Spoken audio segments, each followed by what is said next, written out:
And teachers can figure out how to plug it back in, but then I would take a fuse out of the copier, and most people can't figure that out.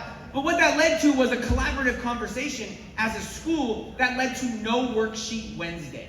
We took out worksheets 1 day a week. Oh my gosh, engagement. Attendance was up. Behavior was down because kids don't have time to get in trouble. They are engaged in the learning. New economy, new jobs. You've used the word dynamic this morning. It is a dynamic, complex world. You all know that, especially living here, obviously so close to Manhattan, right? I mean, some places like, Lubbock, Texas, there's not like a hot economy going on. It's a new economy with new jobs. We have to get our kids ready for that new opportunity. We can't just do this. This is substitution. What we need is transformation. So think about that this year. iPad, Chromebook, a new math program, whatever it is. How are you using that thing with your students to bring them to a place that you could not have brought them if you didn't have the thing? Transform, don't substitute. I think it's a simple yet profound thing to think about when we're engaging our students. We need to get kids moving and talking and collaborating and problem solving and thinking critically. No matter what job they have in 2024, 2025, whenever they leave White Plains, these skills are going to translate to whatever job. So think about the lesson. Think about the unit. Think about the individual student. Are they moving? Are they talking? Are they collaborating? Is this an experience that they are involved in building? It's a really, really important thing to think about. And I'm a firm believer, actually, that kids don't care. Kids don't care. They don't care about perfect. I think so often we get in our own way of like, I'm not ready yet, or I don't know. It doesn't matter. There's a really, really great website. If you don't know how to do something, just go to YOUTUBE, and there's some dude in Tennessee that can teach you how to do the thing that you want to do. Kids want us to try something new. They don't need us to be perfect. And I would say, don't wait until you are perfect, because that's probably never going to happen. Just be okay with good enough and build it as you go. We can't teach Wi-Fi kids with landline strategies. Kids are just born different now. Kids are just born now knowing what Bluetooth is. It's like this weird. I was reading an article. Mom and dad are still the first words that kids typically say, and then it's Alexa. It's because it's what people hear. Like it or not, that's the world that we live in. Because if not, this happens. If you're younger than 25, you have no idea what I'm talking about. It was hard back then. It was like Little House on the Prairie. Oh my God.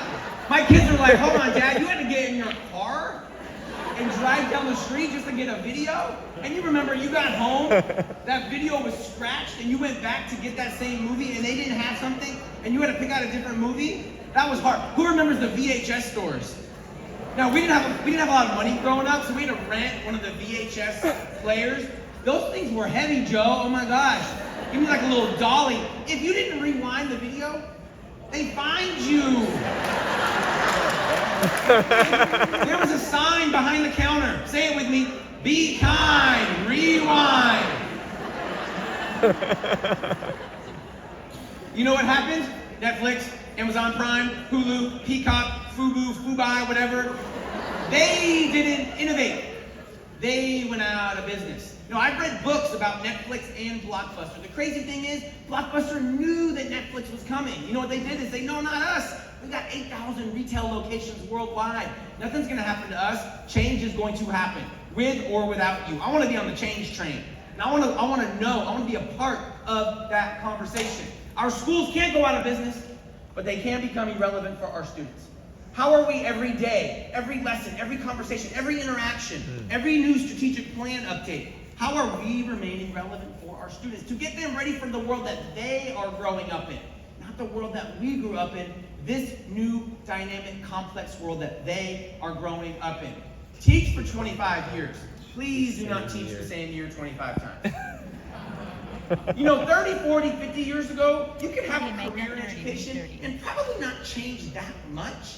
But why? Because the world didn't change that much. But now, we got this and we got, Google Classroom and all the things. You have to adjust. If not, we turn into Blockbuster. We'll be here, but are we still doing what we're supposed to do to get our kids ready for this new world. Sorry, the red's hard to read. If Alexa or Google can answer the questions we're asking our students, we need to be asking them different questions. You know, and Alexa can answer really low-level questions, like depth of knowledge 0, maybe 1. Like if this was an Alexa and I was like, Alexa, what's the capital of New York? Albany? Okay, thank you. Albany. Alexa can give me that answer, but if I said Albany, Alexa, Albany is the capital of New York. Can you give me 3 reasons why? Alexa can't answer that question, because that's a depth of knowledge question, 2, maybe 3. You know what you gotta do? You gotta do a little research. You gotta get a map out. Now, I've been to Albany, but it's been a while. Is there a river going through Albany? The Hudson. Okay, great. So some kid's gonna be like, oh, there's a river going through Albany. Oh, Jefferson City, Missouri, there's a river. Austin, Texas. Sacramento, California. One kid's like, wait, why are all these rivers going through these capitals? Wait, when were these capitals set? Oh, a long time ago, before we had planes, cars, and Amazon drone delivery. Kids are going deeper with the things. I used to do this with my grade levels when I was a principal. I would say, hey, ask those questions that you're asking our kids. We gotta ask more complex questions. So if Alexa can answer it, really think about the questions that you're asking your student. This is my daughter, and she's in 8th grade now, but when she was in 5th grade, her teacher had the whole class do something that I think is a complete waste of time. She had them memorize all 50 states and capitals. And I told my daughter, I was like, don't do that. And she looked at me, and then she looked at my wife. My wife's like, don't listen to your dad, listen to your teacher. I was like, fair. You know, it's hard when you're an educator and you got kids. I was like, okay. So she made little flashcards. She's studying Alabama. You know, there's a song, Alabama, Arizona, Arkansas. I live in the Bay Area of California, Silicon Valley. Basically, like the technology hub of the world. And our kids are designing flashcards. But I was like, all right. So she's like, Dad, can you quiz me? I was like, nope, I don't support this lesson. Wouldn't do it. So she's studying for hours and hours and hours. Finally, in October, she took a little quiz. She got 100%. She knew all her states and capitals. I said, good for you, Greta. But I'm patient, because in May, I said, Greta, pop quiz. How many states and capitals do you remember? Only a few months later, 13. All that time studying and drilling and killing, it doesn't stick. Kids remember experiences. So take that lesson with this next lesson. My wife and I put our kids into Spanish lessons when they were 5 years old. We wanted our kids to learn another language, to become bilingual. We've been to Costa Rica. We've been to Spain. This is my daughter in Bogota, Colombia. Last summer we sent her there. Look like it. All right. It's good. I don't get that when I'm in Tulsa, Oklahoma, so don't repeat that to anybody, but you know. That's why I love coming to New York. Sent her off for 2 weeks, gave her her passport, no mom and dad. It was like a little school trip. They were in Bogota for a week, and then they went to Cartagena for another week, where Shakira was born. Barranquilla. Thank you. And you know, in Tulsa, they don't just yell from the crowd either, They're like, why aren't you a Knicks fan? Like that, right? I got you. Doug, I got you, dude. Doug, right? Doug, yeah, we met. And is Lourdes here? I met Doug and Lourdes over there too. I was talking to Lourdes over there. Good talking to you, Lourdes. Anyway, back to what I'm talking about, my daughter. We put her into Spanish lessons, and we've been to Costa Rica, Spain, Colombia. So 2 summers ago, I was at the public library checking out books, and they had Diary of a Wimpy Kid, which I think we can all agree is not amazing literature, but it was in Spanish. So I was like, I'm gonna get it for Greta. She can read it and translate and really help her language acquisition. I go home, I give her the book, she was super excited. Also, my kids have Apple Watches. Unbeknownst to my wife and I, Greta changed her Apple Watch to only understand Spanish, which I didn't know you could do. So again, educators, a lesson: give kids technology, give them tools, and give them some freedom to come up with ways to integrate that into their learning that maybe we would never think of. The very next day, I go by her bedroom, she's reading Diary of a Wimpy Kid in Spanish, talking to her Apple Watch in Spanish, and spitting out the English language words that she doesn't know. She's a journal on the right-hand side here, writing down those vocabulary words. We're having kids spend hours and hours and hours memorizing states and capitals that they don't even remember a few months later. And then you have this complex lesson that we opened the door, we gave her the tools, and we're just guiding her. We're facilitating the learning. Hey, it's in your strategic plan. Every lesson has a purpose. High expectations promote high achievement. If we are asking the kids to do here, a lot of them, that's what they're going to do. But if we're up here, let's see what they can do. If you can't talk about the purpose of the lesson, why are we doing that thing? If it's not getting our kids ready or building achievement or opening up doors, why are we doing it? A lot of times, I'll be like, oh, why are y'all doing like this lesson? And people will be like, oh, Brenda started that. Oh, where's Brenda? And they're like, oh, Brenda retired 12 years ago. Stop doing the thing if Brenda retired. If you can't talk about the purpose, why are you doing it? Hey, if we want kids to come up, I was watching the Olympics. I didn't watch a lot of the Olympics this summer just because I was flying everywhere, but I would catch it on the plane. And I'm trying to think of like the analogy of like an Olympic coach. So if I'm a coach of like the track team, let's say, right, and these are some of my athletes, I want them to achieve at the highest possible levels. And that's why the United States of America won the most gold medals of any country in the world. Why? Because we have high expectations. If we're like, oh, it's good, we'll go to Paris, we'll run, we'll eat some croissants. You know what? That's where they're going to achieve. We'll get some bronze, some silvers and golds, and we'll be like middle of the pack. Hey, if we want to get our kids here, we have to have those expectations here. So think about those lessons and those interactions with your students. I want them to be here. Because if we just ask them to be here, some of them will go above it, but a lot, they might just kind of hang out right here.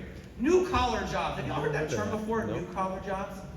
It's not blue collar, it's not white collar, it's new collar jobs, which means you need the skill. You don't necessarily need a college degree. I'm not saying don't go to college, but a lot of jobs now don't require a college degree. College is expensive. Not all kids see it as a pathway for them. There's a lot of new opportunities for kids out there, especially where you live, so close to the city. One of those is coding. I think every single kid in White Plains should be coding on some level. Pre-K, kindergarten, all the way to high school. Code.org is my favorite. It's device agnostic. iPad, Chromebook, MacBook, you name it. You don't even need to know how to code, actually, to teach kids how to code. You facilitate that for them. In my last district, I was a director of innovation. We had 50 schools, 35,000 students. I basically just did whatever I wanted all day long as it was innovative and creative. It was a really, really fun job. Third grade teacher called me up. She's like, Adam, can you come and do a lesson with my class? I said, I'd love to. Can I do whatever I want? She's like, just come. The kids would love to have you. I said, great, I'm going to do coding. Have y'all done any coding? She's like, no coding here. I said, great, just give me some Chromebooks. That's all I need. So I walk up, I said, okay, kids, go to code.org, code.org. They log in, they sign up. 30 seconds later, they're coding. Kids need you. They need you now more than ever. But in some ways, they need you in different ways. They don't need us to be the expert. They need us to know just enough to be able to do it. 10 minutes into that lesson, that little boy in the bottom left turns around to me and says, Mr. Welcome, this is the best day of my life. Yo, I wasn't doing anything. All I did was open the door, and I was facilitating that for the students. I was getting ready to leave for the day, and the teacher, Candace, she goes, Adam, that was so much fun. I had no idea what to expect. The kids loved it. Other teachers at school heard about it. They were coming by and looking in the window, and they're like, we want to do that too. She said, so when can you come back and teach all the other classes? I said, you don't need me. You got him. Get a little lanyard, make a little badge that says Coding Guru. Have him go around to teach all the other classes.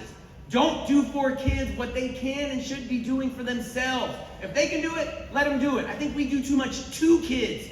We need to do more with kids and let them do it. You back up. What does that do? It builds capacity.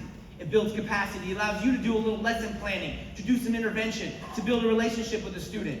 She said, let me tell you about that little boy. He never does his work. He's always in trouble. She said he doesn't have many friends. Now, so we're all on the same page. I'm going to use the term at risk just to talk about a student.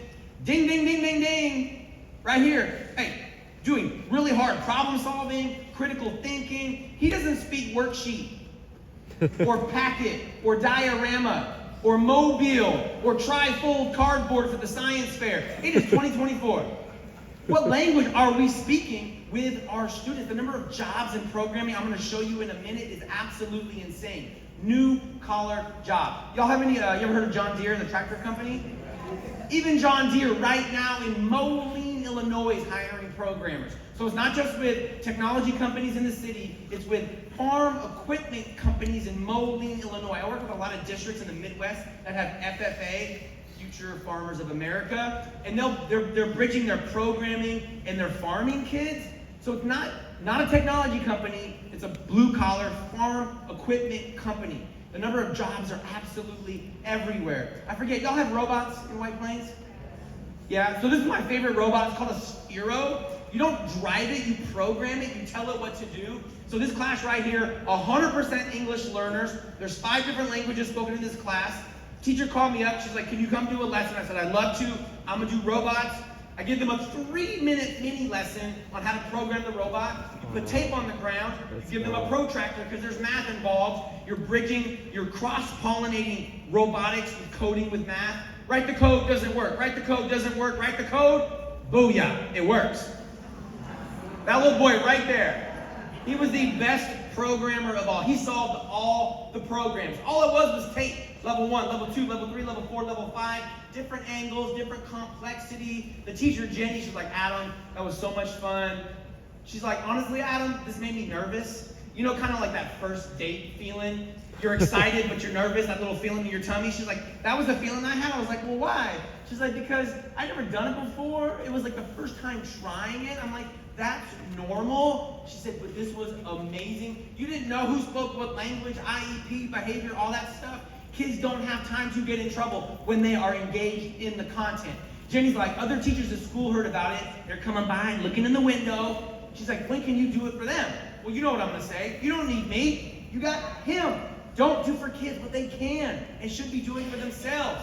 Jenny's like, let me tell you about that little boy. Never does his work, always in trouble. She said he has no friends. And you know who I'm talking about because this type of student, it's always a boy, typically always a boy.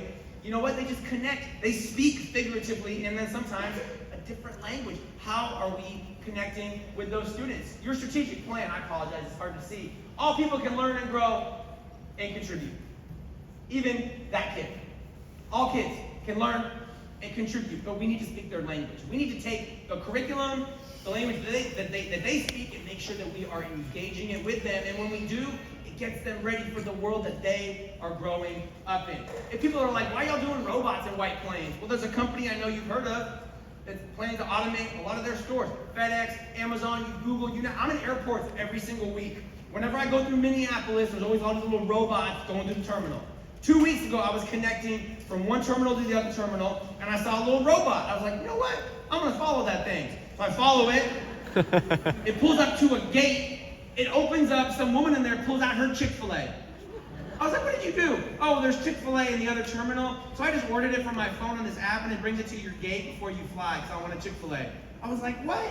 We need people to build, program, sell, fix. There's so many jobs in those ecosystems. Start using robots with your students. This is a new solar company. They install solar panels. So the company was a solar panel company, and now they have an offshoot of a robotics company because they didn't have enough humans that wanted to do the job. So now they build robots to install and test the solar panels. JOB. Engage your students in lessons. It also gets them ready for this new dynamic, complex world. 3D printing is another new collar job. Every school, in my opinion, needs a farm of 3D printers. The number of jobs out there is just absolutely insane. There was an article recently in the New York Times how 3D printing used to be like, earrings and phone cases, but now you can get a house printed in 24 hours for $10,000.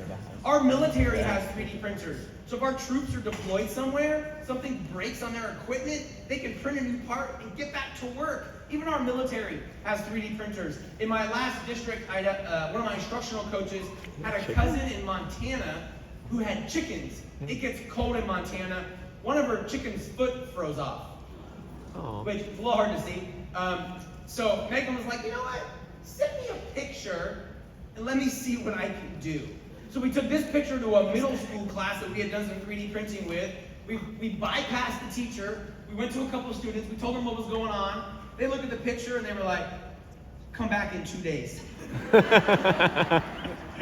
We went back 2 days later and they had designed and printed prosthetics for that rooster. Oh. That was 5 years ago, y'all. Think about where those students could be and would be now. If I was a high schooler right now, I would have so many side hustles. I'd have my 3D printer with my little Etsy shop, doing gigs. I'd have my drone, doing farm surveys, doing videos for realtors and car dealerships.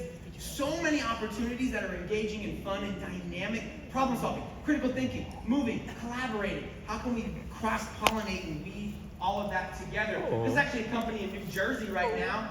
This little dog was born with a deformed leg, had it amputated. I'm sure we've all seen three-legged dogs, but now you can go to Jersey and get your iPhone, take a 3D image, and they design and print a prosthetic for that dog.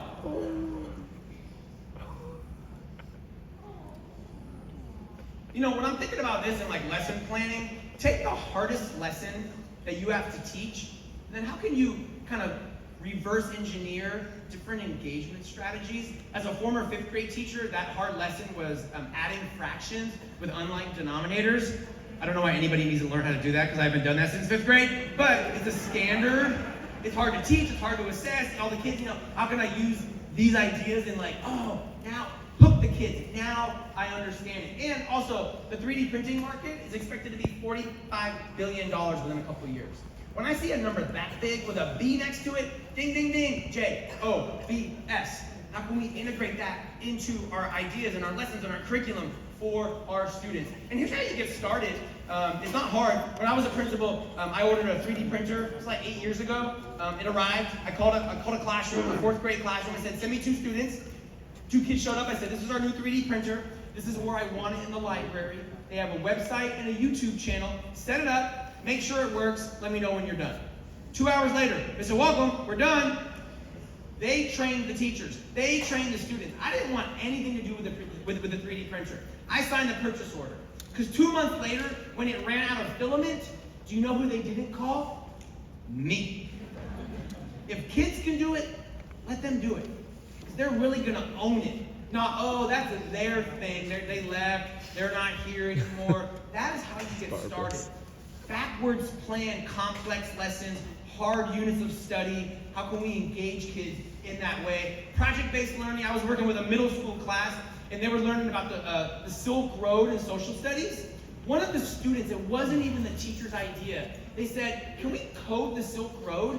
Because they had spheros in their class, and their classroom was like that second picture, a little bit more open, organic. The teacher was like, well, we can try. So the kids got their textbook, they got blue tape, and they built a big old map of the Silk Road, and they started programming the Silk Road with the Sphero. Now the teacher did something really important. She kind of stood off to here, to the side. She let the kids get, 5-yard line, 10-yard line, 15-yard line. And then she was like, okay, stop. When you get right here on the map, come up and say a fact about the Silk Road. Communication, presenting is really important. When you get over here, get a partner and do a little partner talk about the Silk Road. Now, I don't know about y'all, but if I only learn about the Silk Road in a textbook, kind of like the states and capitals, how much are you going to remember? Kids remember experiences that they are involved in building. Build and make experiences for your students. You know what? Just go to LinkedIn. This is not even like Adam's ideas. Take my ideas, but go to LinkedIn and just search job, programming, coding, robotics, AI, 3D printing, and math. There are so many jobs out there. Here's the John Deere job, software engineering in Moline, Illinois. I'm sorry, the color's hard to read. Candidates need to demonstrate leadership capability, communication skills, problem solving, and mentoring fellow engineers. Starting salary, no degree required in Moline, $100,000 to $120,000. That's on the low end, y'all. That's really on the low end. No degree required. You know what? I would share out job of the week. I went to LinkedIn last night from my hotel room, and I searched 3 jobs. I searched programming software engineer across the whole state of New York. There's over 22,000 jobs open right now in your state, programming software engineer. Some require degrees, a lot don't. AI, there's over 10,000 jobs right now Keyword AI. Math skills. Math is the superpower in our world today. Let me tell you right now, math teachers, y'all get the shout out. And not like the Pythagorean theorem of pi, but like, why are we still teaching pi? Has anybody here ever used pi in their life? Okay, never mind. Robotics. There's over 1,000 jobs right now in your state in robotics. So show kids. You know what? I think kids can become more when they can see what is possible for them to become. Because you don't know what you don't know. Open up doors for kids. We need to be in the business of opening up doors. Because if they graduate and they only have one door open, to me, shame on us. In the 1950s, that was probably okay, but now I want option for them. Open up doors and give them opportunities for themselves. Oh, look at this guy. Hey, Rachel, how are you? Hey, good. How are you? He's not getting in the car in there. No, sir. Look at these two troublemakers. Hey, Johnny, how are you? Wicked car. Is that new? Yeah, the Sonata. Let me back it. Oh, you're not fitting your car in there. Chris, stop being a smarty pants, all right? Look who's got Smart Pack. Smart pack. Just hit the clicker. Car packs itself. It's smart. It's wicked. And I can pack it anyway. How about Dorchester? Packed it. Foxborough. Packed it. The Garden? Packed it. Saugus? Packed it. Swampscott? Revere? The Harbor? Are you kidding me? I packed it and then unpacked it. You unparked it? Kid.